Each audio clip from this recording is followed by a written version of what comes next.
Philadelphia Eagles clinched the NFC East for a second straight season with their 29-18 win in Washington on Saturday. Philly became the first team to win the NFC East in back-to-back seasons since 2004, ending the longest drought without a repeat champion for any division in NFL history. The Eagles recorded their second most rushing yards and rushing yards per attempt of the season against the Commanders, paving the way for 385 yards of total offense. That's back-to-back games with at least 385 yards of total offense, marking the first time that has happened for Philadelphia this season. Now, I want to put something into context here. It was against the Raiders and Commanders. These are not world beaters. But, D. Wood, have the Eagles rediscovered a formula offensively that can work in the postseason? I think they're starting to regain their identity. And yet you're correct in the opponents that they played against.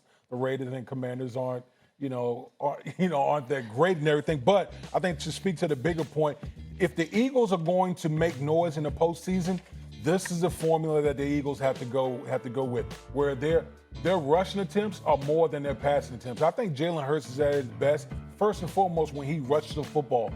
Back-to-back games, he rushed the ball 7 times, and he's been very efficient running the football. To me, that's what gets everything. That's kind of what stirs the coffee drink for the Philadelphia Eagles offensively. When he's involved in a rushing attack, everything else comes off of that, especially when they put him underneath center and run the football, then the play-action pass game comes alive. And so, this week they're going to play against the Buffalo Bills, which will be a bigger test for the Philadelphia Eagles. But if they follow this formula, to me, this is when they're playing their best football. I want to see it. I want to see it. I think the reality where we are, Courtney and Damian, is that the teams that they've played aren't credible sources. Who told you that? That person told you that? Like, you're playing the Las Vegas Raiders and you're playing the Washington Commanders. And might I add, overall defense, the Washington Commanders were 31st. Pass defense, they were 29th. Rush defense, they were 28th. And then scoring defense, 26th. Now, the only thing that you could probably be optimistic about as a Philadelphia Eagles fan is going through and playing these type of games gives you the momentum, gives you confidence, and gives the morale where, hey, we're trending in the right direction. But to say that they're back on track, you get back on track when you have a meaningful win, not just a win. I will say this. I think their formula, they're re-engaging in that. I think here's the bigger thing with the Philadelphia Eagles. They have a kicking problem. Jake Elliott. Mm-hmm. If there's going to be something that's going to undo the Philadelphia Eagles, it's the kicking game. They have a special teams problem. Well, their kickers, Jake Elliott in the first play of the game, they fumbled. So a lot of these things, it's like, hey, it's only an issue, and they've had these issues or some form of issues, but finding ways to mask it has been their best caveat because they found ways to win.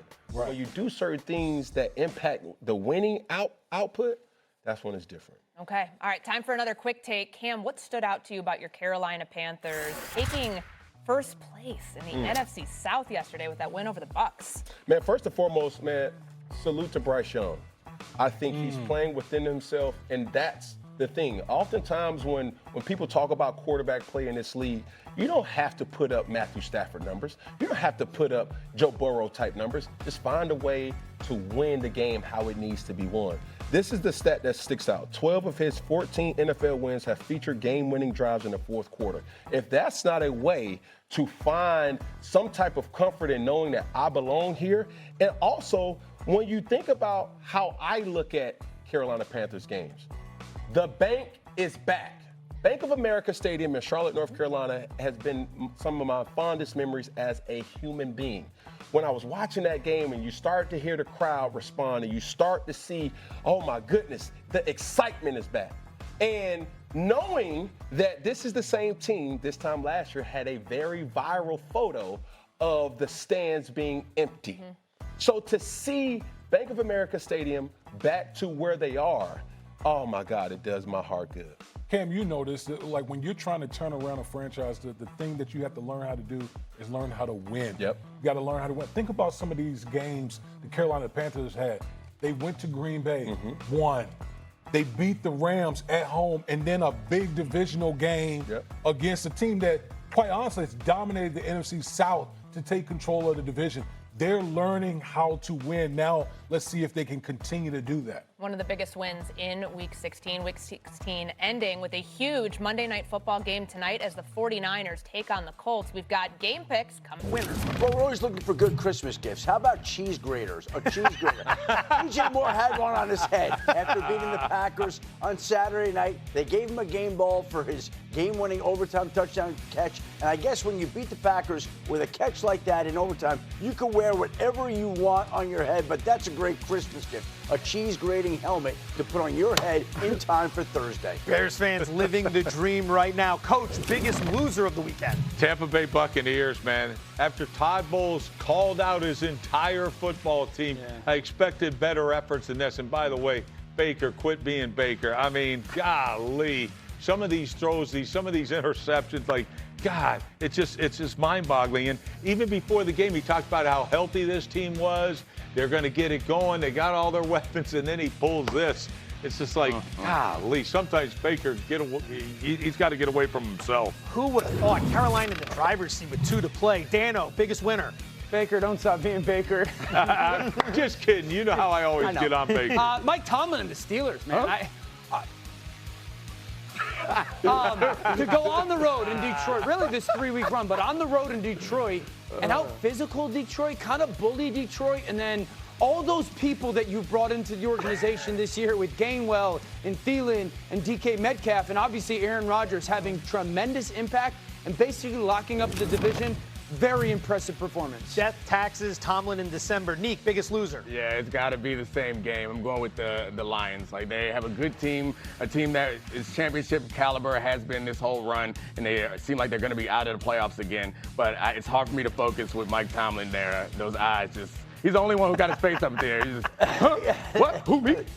That's the picture we'll be using till the end of time. I love that. That Lions loss yesterday really altered the entire playoff picture of the NFC. Take a look at this. With the loss, the Bears and the Niners end up clinching playoff spots, which leaves only one more wild card spot left between the Packers and the Lions, 2 teams everyone thought were going to be in before the season started. Seattle still holds the top spot, but the Rams and Bears are just 1 game behind them.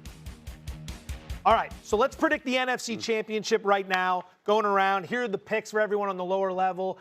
Everyone on the Rams, and then it just determines from there whether or not we're going Seahawks or Eagles, it looks like. Well, and we haven't talked about the Rams at all. We talked about the officiating, how it left its mark on that game yesterday. You could say the same thing about Thursday night's game. And if the Rams had won at that point in time, they'd be sitting there as the likely #1 seed that they still may wind up being in the end.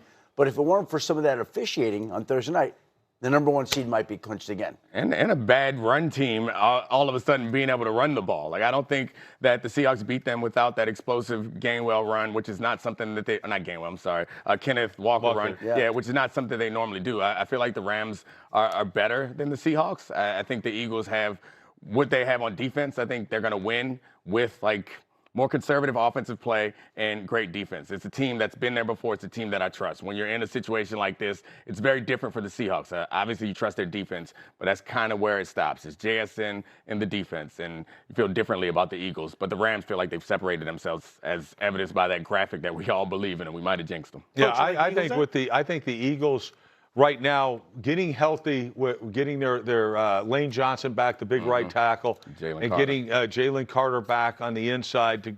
That defense is going to be there. We know how they play in the playoffs. We saw it all last year.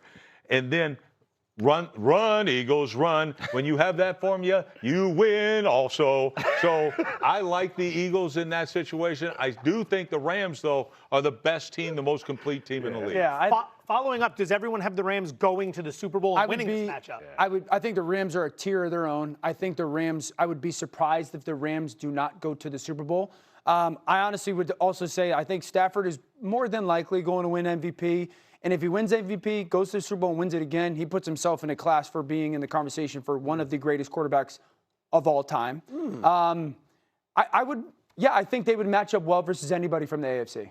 Shefty, final thoughts. Rams as well? Well, the Rams' big Achilles weakness has been their special teams. And over the weekend, they fired their special teams coach, Chase Blackburn, and they replaced him with Ben Kotwika. Yeah, right? One of my guys. Made him the new special teams coordinator.